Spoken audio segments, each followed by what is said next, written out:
नमस्कार बच्चों, maths expertise में आपका हार्दिक स्वागत है।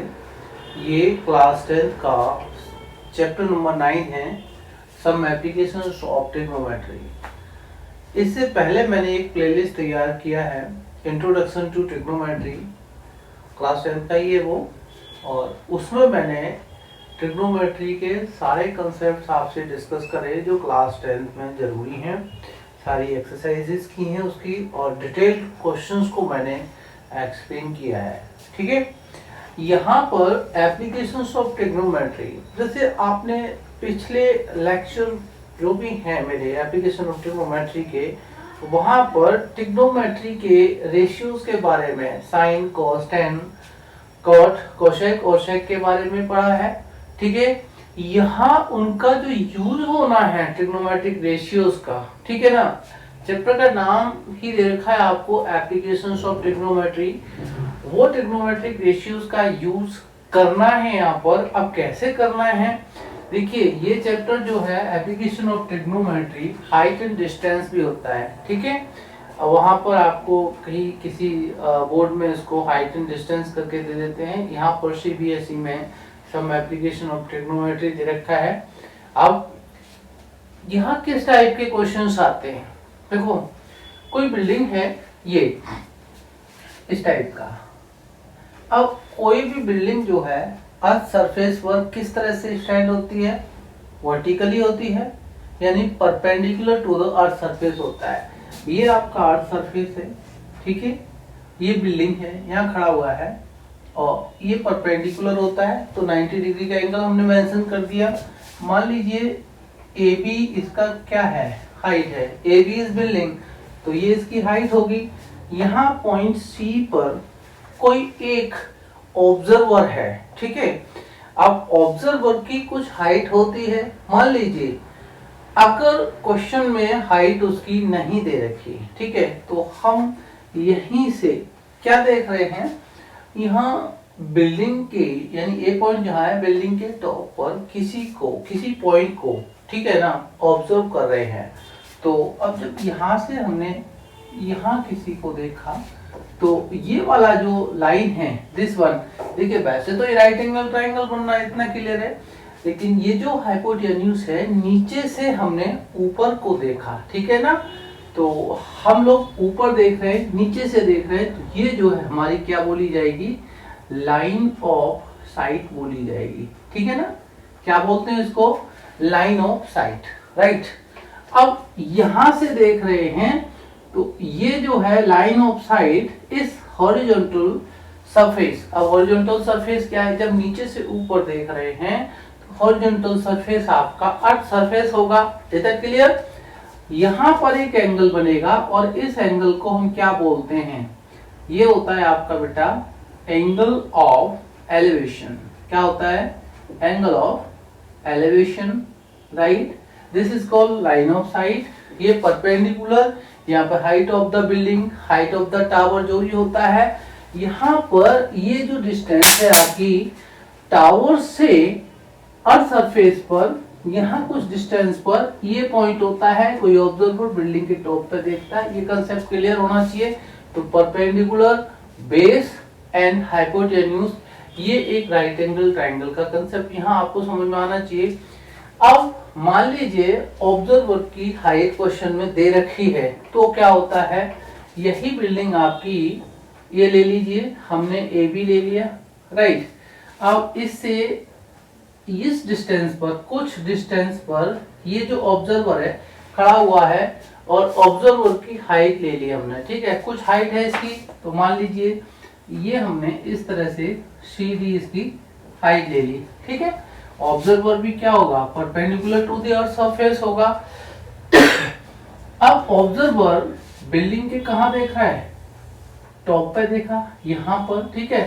तो ये आपका क्या हुआ, जैसे यहाँ पर लाइन ऑफ साइट है, यहाँ पर भी लाइन ऑफ साइट हो गया। हाँ? अब ये लाइन ऑफ साइट जो है हॉरिजॉन्टल सरफेस के साथ में एक एंगल बनाती है, जैसे यहाँ पर एंगल ऑफ एलिवेशन बनाया है। अब यहाँ हॉरिजॉन्टल सरफेस तो ये है, हमें लाइन ऑफ साइट के साथ बनाना होता है। तो यहाँ से एक हम लोग क्या करते हैं, ये हॉरिजॉन्टल लाइन ड्रॉ कर लेते हैं जो अर्थ सरफेस के पैरेलल होती है, ठीक है। तो A B C D E point हम इसको ले लेते हैं। ये एंगल जो यहाँ बनता है, ठीक है, वो क्या होता है, जैसे यहाँ पर एंगल ऑफ एलिवेशन है, ये एंगल आपका एंगल ऑफ एलिवेशन हो जाएगा, ठीक है। क्वेश्चंस में ऐसा ही कुछ मिलेगा आपको, ठीक। अब ये परपेंडिकुलर है ना और सरफेस के साथ में बिल्डिंग, तो यहां से भी ये परपेंडिकुलर माना जाएगा, ओके।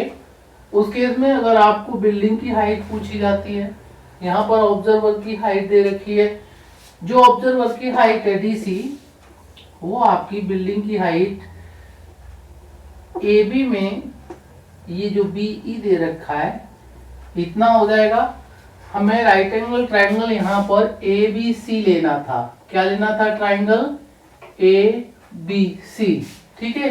और यहाँ पर हम कौन सा ट्राइंगल लेकर के काम करेंगे, ए ई डी, कौन सा ट्राइंगल लेंगे, ट्राइंगल ए ई डी लेंगे, ठीक है। ए ई फाइंड आउट कर लेंगे, अगर हाइट ऑफ द बिल्डिंग हमने निकालना है, क्या कर लेंगे, फाइंड आउट, ए ई कर लेंगे, बीई जो ऑब्जर्वर की हाइट है वो हम उसमें ऐड कर देंगे, यानी CD is the height of observer, ठीक है। CD is equal to BE मैंने मेंशन किया हुआ है, हम AE फाइंड आउट करेंगे, BE उसमें ऐड कर देंगे, हाइट ऑफ द बिल्डिंग आ जाएगा, ठीक है। अब डिपेंड करता है क्या दे रखा है आपको, क्या फाइंड आउट करना है, ओके। ये तो केस हुआ जब हम नीचे ग्राउंड लेवल से ऊपर किसी को ऑब्जर्व करते हैं, तो लाइन ऑफ साइट नीचे से ऊपर की तरफ जाती है। कभी कभी ऐसा होता है कि ऊपर से नीचे को, है ना, कोई ऑब्जेक्ट देखा जाता है, ठीक।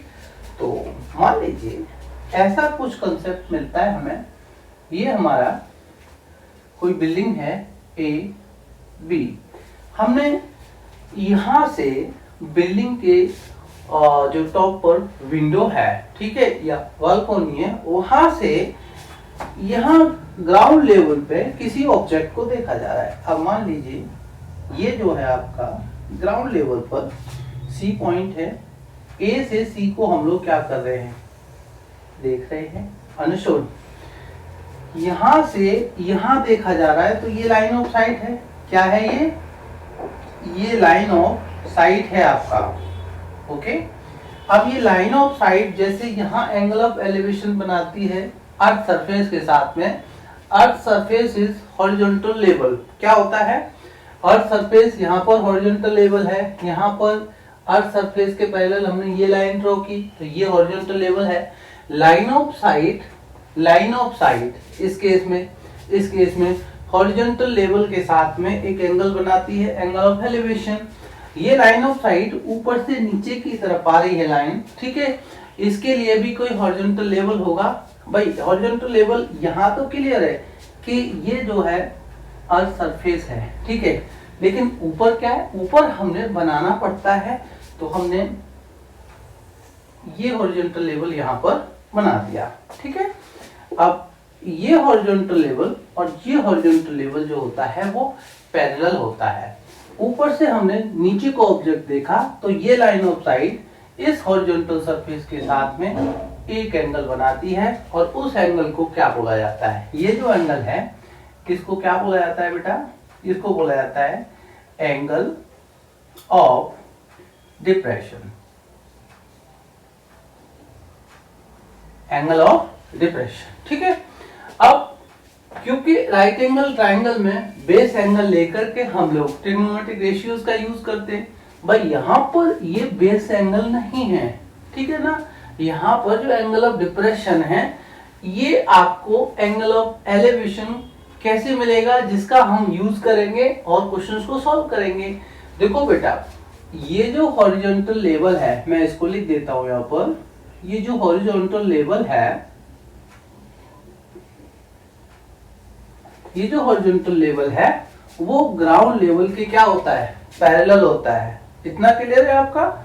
अगर ये लाइन और ये लाइन आपकी क्या है, पैरेलल लाइन है, तो ध्यान दीजिए जरा, ये आपका जेड शेप में बन रहा है ना, और किसी भी जेड शेप में ये और ये जेड है, ये लाइन और ये लाइन आपकी क्या है, पैरेलल है। इतना क्लियर है? तो ये आपकी ट्रांसवर्सल हो जाएगी। यहाँ पर AC आपकी ट्रांसवर्सल है और ट्रांसवर्सल टू पैरेलल लाइंस को क्या करती है, इंटरसेक्ट करती है और वहां पर दो एंगल बन जाते हैं, एक एंगल ये और एक एंगल ये दोनों एंगल क्या होते हैं, ऑल्टरनेट इंटीरियर एंगल्स होते हैं। और ऑल्टरनेट इंटीरियर एंगल्स हमेशा क्या होते हैं, they are always equal, they are always equal. तो ये एंगल ऑफ डिप्रेशन अगर मैं बात करता हूं तो यहां पर इसके इक्वल, ठीक है, इसकी मेजर कितनी है, अगर 50 डिग्री है तो यहाँ पर ये जो एंगल बनेगा वो भी 50 डिग्री का हो जाएगा। तो ये और ये क्या होते हैं, ऑल्टरनेट इंटीरियर एंगल्स होते हैं। कैसे होते हैं वो मैंने यहाँ समझा दिया है। टू पैरेलल लाइंस को कोई एक तीसरी लाइन क्या करती है, इंटरसेक्ट करती है, वो ट्रांसवर्सल लाइन होती है और एक pair of alternate interior angle बनाते हैं। समझ में आ रहा है? अब आप बोलेंगे कि सर एक pair of alternate interior angle होता है। भाई देखिए यहाँ पर हमने इसी को लेना है, वैसे वहां पर दो pair of alternate interior angle हो जाते हैं। वो कैसे हो जाते हैं, अगर मैं इसको यहाँ एक्सटेंड करूं और इसको यहाँ एक्सटेंड कर दूं, ठीक है ना, तो देखिए ये जेड शेप में है और इसको अगर देखते हैं तो ये उल्टा जेड हो जाता है और यहाँ पर ये एंगल इस एंगल के इक्वल होता है। तो two pair of alternate interior angle बनते हैं। वो कब बनते हैं, जब टू पैरेलल लाइंस को एक ट्रांसवर्सल इंटरसेक्ट करती है, then we get two pairs of alternate interior angle, this is equal to this one and this is equal to this one. Is that clear? चलो, तो ये एंगल ऑफ डिप्रेशन हमारा क्या हो जाएगा, यहाँ पर ये एंगल ऑफ एलिवेशन बन जाएगा। क्या बन जाएगा, एंगल ऑफ एलिवेशन बन जाएगा। इतना आपको क्लियर होना चाहिए। यहां तक आपने समझ लिया तो आगे बड़ा ही इजी हो जाएगा। ये आपका इंट्रोडक्टरी लेक्चर है। इसके बाद में एक्सरसाइज 9.1 बता रहा हूं। इसमें जितने भी 15-16 क्वेश्चंस हैं पूरा कंसंट्रेशन रखिएगा। इससे पहले समझ लीजिएगा, फिर हम एक्सरसाइज समझते हैं। चलो इसको नोट डाउन कर लो और फट से फर्स्ट क्वेश्चन हम लोग कर लेते हैं, ठीक है।